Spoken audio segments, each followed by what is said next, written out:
मध्य प्रदेश में पंचायत चुनावों का इंतजार अब खत्म होने जा रहा है। प्रदेश में पंचायतों के परिसीमन का काम पूरा हो चुका है। सरकार ने परिसीमन की रिपोर्ट राज्य निर्वाचन आयोग को सौंप दी है।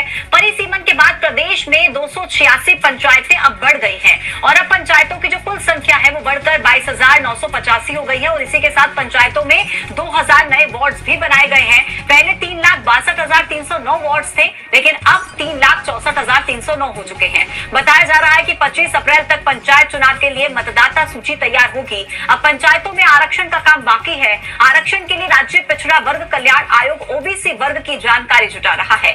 इसके बाद सरकार को रिपोर्ट सौंपी जाएगी और इसी रिपोर्ट के आधार पर आरक्षण भी तय होगा। लंबे समय से एमपी में पंचायत चुनाव लंबित हैं। आरक्षण और परिसीमन के विवाद को लेकर पंचायत चुनाव रद्द कर दिए गए थे। ज्यादा जानकारी दे रहे मेरे सहयोगी आकाश इस वक्त मोबाइल से हमारे साथ मौजूद हैं। आकाश, लंबे वक्त से इंतजार था पंचायत चुनाव को लेकर, सभी पंचायतों के लोग इस बात का इंतजार कर रहे थे। अब कहीं ना कहीं रास्ता क्लियर होता नजर आ रहा है, जल्द पंचायत चुनाव हो सकते हैं। निश्चित तौर पर पूजा, देखिए गांव की सरकार लंबे वक्त से नहीं बनी है। बीते दिन तारीखों का ऐलान जरूर हुआ, लेकिन विवाद की स्थिति उत्पन्न हुई। आरक्षण और परिसीमन को लेकर पंचायत चुनाव निरस्त हो गए, लेकिन अब सरकार ने परिसीमन नए सिरे से पूरा कर लिया है। पंचायतों का विस्तार हुआ है, नई वार्ड बनाई गई है, नई पंचायतें बनाई गई हैं और ये रिपोर्ट राज्य निर्वाचन आयोग को राज्य सरकार ने सौंप दिया है, जिसके बाद अब आरक्षण का काम बचा हुआ है और आरक्षण के लिए ओबीसी को 27% आरक्षण देने को लेकर विवाद था, जिसके लिए राज्य पिछड़ा वर्ग कल्याण आयोग इसकी स्टडी कर रहा है। राजनीतिक, सामाजिक और शैक्षणिक आधार पर ओबीसी मतदाताओं की जानकारी जुटाई जा रही है। ये काम भी लगभग पूरा होने की कगार पर है।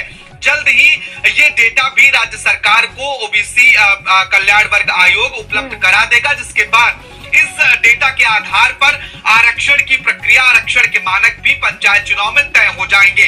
इसके बाद देखिए नए सिरे से मध्य प्रदेश में पंचायत चुनाव के लिए वोटर लिस्ट तैयार हो रही है, जो तेजी से काम कर रही है। देखिए 25 अप्रैल तक अपडेटेड मतदाता सूची जारी हो जाएगी। इसके बाद ये कहा जा सकता है कि पंचायत चुनाव का रास्ता अब साफ होता नजर आ रहा है। बिल्कुल, और इसी के साथ जो ये रास्ता पंचायत चुनावों को लेकर क्लियर हो रहा है आकाश, उसी के साथ विकास का रास्ता भी क्या साफ होता नजर आ रहा है? क्योंकि विकास को लेकर कहीं ना कहीं लोग भी ये आरोप लगा रहे थे कि विकास रुका हुआ है, लंबे समय से गाँव की सरकार नहीं बनी, तो अब वो रास्ता क्लियर होगा विकास का?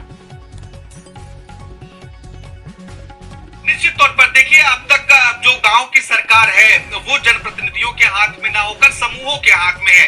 ऐसे में कहीं ना कहीं जो विकास की रफ्तार होती है वो थोड़ी बहुत जरूर धीमी दिखाई देती है, लेकिन जब जनप्रतिनिधि होते हैं तो वो कई तरीके से जनता की समस्याओं को समझते हैं और देखते हैं, उसके आधार पर काम होता है। क्योंकि एमपी में देखिए राज्य सरकार खुद हर स्तर पर फोकस करके रखती है ताकि जो सरकार की जन कल्याणकारी योजनाएं हैं और विकास का रोड मैप है वो अंतिम व्यक्ति तक पहुंचे।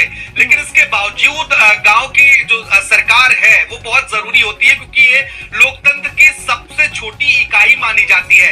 ऐसे में अब